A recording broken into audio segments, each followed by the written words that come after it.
মালিক জিজ্ঞাসা করে প্রতিদিন, বান্দা কি কারণে আমাকে ছেড়ে দিলা? হ্যাঁ, রাত 12টা বাজে তুমি ঘুমায় গেলা, মা ঘুমায় গেল, বাপ ঘুমায় গেল, বিবিও ঘুমায় গেছে, পাড়া পড়শি ঘুমায় গেছে। আল্লাহ বলেন আমি তো ঘুমাই নাই। বান্দা আমিও তো ঘুমাই নাই, সারাদিনে আমিও তো জগৎটা পরিচালনা করছি, তবুও তো আমার কোনো ক্লান্তি নাই, আমি তো ঘুমাই নাই। কেন ঘুমাই নাই জানো বান্দা?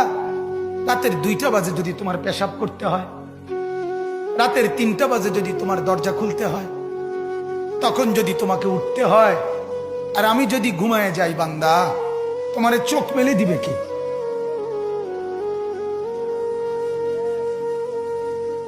এই বাপ, চোখ মেলে দিবে কি?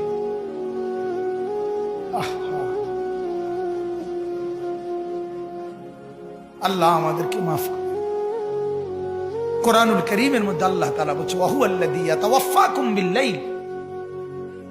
কোরআনে আল্লাহ বলে, বান্দা শোনো, প্রত্যেকটা মানুষকে রাত গভীরে যে ঘুম আমি দেই, সেটা ঘুম না, আমি ওয়াফাত দেই, আমি মূলত মৃত্যু দিয়ে দেই। আবার আমি দয়া করে একটা নির্দিষ্ট সময় পরে চূড়ান্ত মৃত্যু দেব বলে আমি আবার সেই হায়াত সকালবেলা যখন জাগতে শুরু হয় তখন আমি ফিরে দেয় আল্লাহ।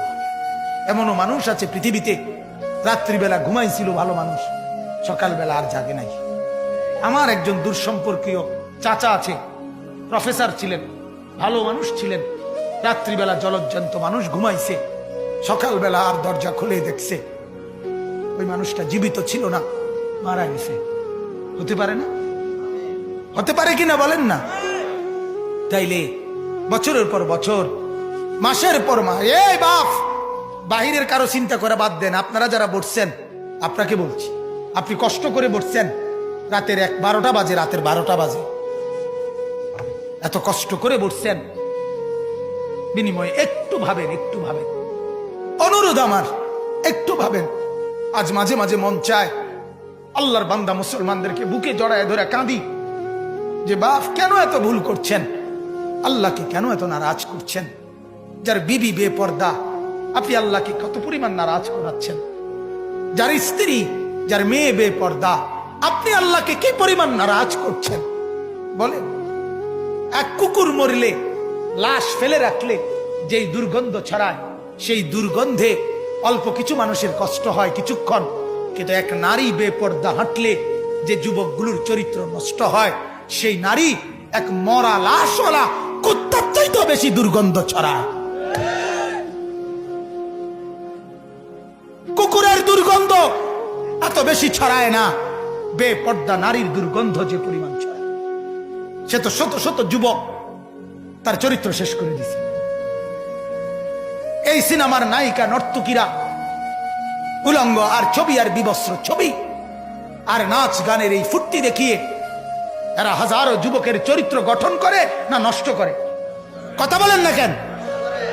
এজন্য আমার শায়েখ আল্লামা মুফতি মুশতাকুন নবী সাহেব বলে, হাজারো মানুষের জীবন নষ্ট করে যে, এজন্য তার জীবনে কখনো সুখ ধরা দেয় না। এজন্য এই পৃথিবীর জরিফ এটা, আপনি জরিফ চালায়া দেখেন, যত সিনেমার নায়ক নায়িকা, এদের জীবনের মতো দুঃখী জীবন, ব্যক্তি জীবনের মতো কষ্টের জীবন আর কারো নাই। আপনি খবর লাগান, আপনি খবর লাগান, এদের মতো লাঞ্ছনা। কারণ হাজারো যুবককে নষ্ট করছে এই হাসি দিয়া, অথচ এই হাসি তার মূলত আসল হাসি না। এই হাসি যদি ল্যাবে অথবা ডায়াগনস্টিক সেন্টারে পরীক্ষা করায়, প্রত্যেকটা হাসির মধ্যে ফরমালিন পাওয়া যাবে।